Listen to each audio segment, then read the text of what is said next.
splitter. Oh, no, this is disgusting right there. We've just seen it over and over again how much these games mean to these guys who play in the big leagues, and yet this World Baseball Classic, they are pouring everything into these games. Afternoon here. And another at-bat ends in a strikeout. And Laureano has just been ejected from the game for slamming down his helmet. James Hoyt tossed him. Brandon Hyde will come out after Ramon has said his piece, but the bat throw and then the helmet spike is going to get you run pretty much every time. And the pitch. Breaking ball. They say he went. O'Neill is angry, and I think he just threw O'Neill out of the game. O'Neill is saying you should have pointed down to the third base umpire. Don't tell me it's a swing without even checking. And O'Neill is really barking. He fires his helmet and his hat, and now he is thrown out. And now O'Neill will go rushing back to Buckner. And what does O'Neill expect? He fires his helmet down and the bat, and he doesn't expect to be thrown out? That's a surprise? That's ridiculous. Of course he's going to get thrown out for doing that. And now Joe Torre comes out to talk with the home plate ump. Mike Riley comes down the line from third outfield. Anyway, there's the first out of the inning. And now if you say, was it a swing? Yeah, I think it was a swing enough. He did try to stop. But, you know, Buckner allowed him to get angry. Right. And he should have left it go there, and he didn't. 2-2. Got him. Throw him another, and a better breaking ball to strike him out.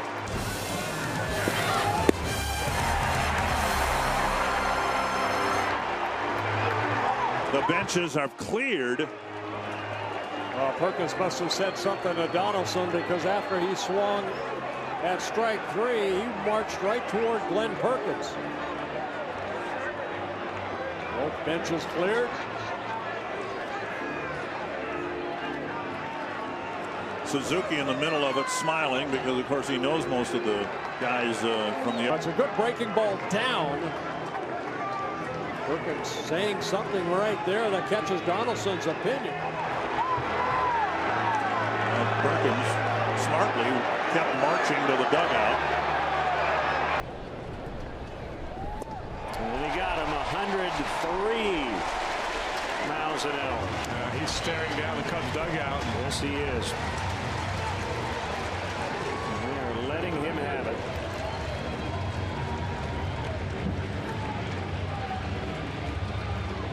Hashtag vote Rizzo. Yeah, well, you know, Chapman's right in that he's, you know, he wasn't throwing at Shearholtz. Out kind of dismissively with his glove.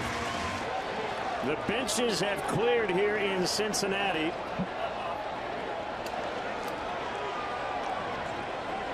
Looked like Rizzo got into it with somebody verbally, and then the Reds came out of the dugout. The bullpens have emptied. Johnny Cueto. Fernando Simon really worked up, and the Reds are trying to work him back into the dugout. Obviously, Rizzo very upset in that last inning with the pitches from Chapman to Nate Shearholtz. Well, as we were going to break, Chapman looked once again into the Cubs dugout and dismissively waved his glove hand as if to say, I've had enough. It's interesting, too, and alone, everything's okay, but he's got a frustrated team in the other dugout, and he's kind of dismissive with his reaction. It didn't sound like Rizzo was. No, Anthony, he did not instigate that. Anthony, if somebody said something to Rizzo from the Reds dugout that he responded to. And ultimately, no punches thrown. Another 3-2. Profar checks his swing, but he went around. Todd Titchener, the third base umpire, says that Profar offered, and he's throwing a fit, and he's been thrown out of the game. Tough one there. A lot of body getting out of the way. Actually makes it look like he swung trying to get out of the way. We can understand why he's upset.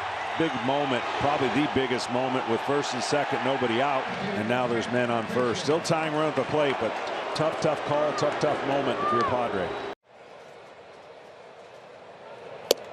He went around, and Mott works a perfect seventh inning. Uh-oh. I don't know what happened. What's Pilar upset about? I don't know, but Brian O'Nora really put an end to it quickly. Everybody's going to come out of the bullpens now.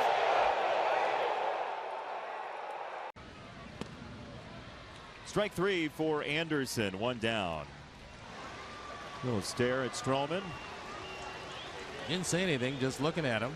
Now he's starting to say something. And now a brawl going as the Sox and Blue Jays are jawing at each other. The benches are spilling out onto the field. Tim Anderson held back by Todd Steverson. Marcus Stroman being yanked back. And that pitch up and in, and it hits Johnson in the hand, and he's on his way to first base. And the Marlins dugout right now yelling at Fiers. Well, They're not real happy. I'll tell you what, I don't care if he meant it or not. You want to create a little something. And here they Let's go. get going. That's what you have to do. The Marlins are coming out. You can't let your big guy go down and not do anything, so that's what you got to do. Fiers is being separated. The Marlins. Arlo went down, and then the next guy gets hit. You got to do exactly what the Marlins did. Look at Casey McGee. Exactly, you got to do that.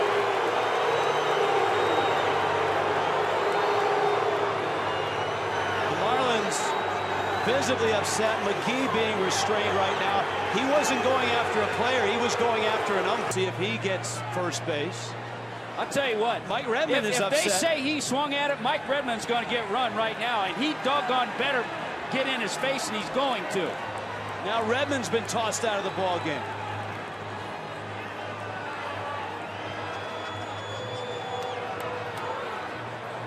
Is what it is. Here's another pitch up and in. He didn't swing. He's trying to get out of the way. It hit him in the hand, it looks like. It did. It clearly hit him in the hand. And Jeff, but right now, this game has deteriorated. If you've just joined us, Giancarlo Stanton seriously injured on a fastball that he took off the face, has been taken from the field. Reed Johnson, who took over for Stanton, who in the course of trying to get out of the way, there's no way. There's absolutely no way.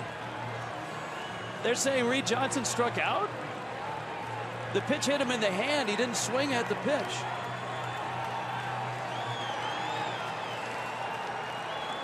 you got to be kidding me.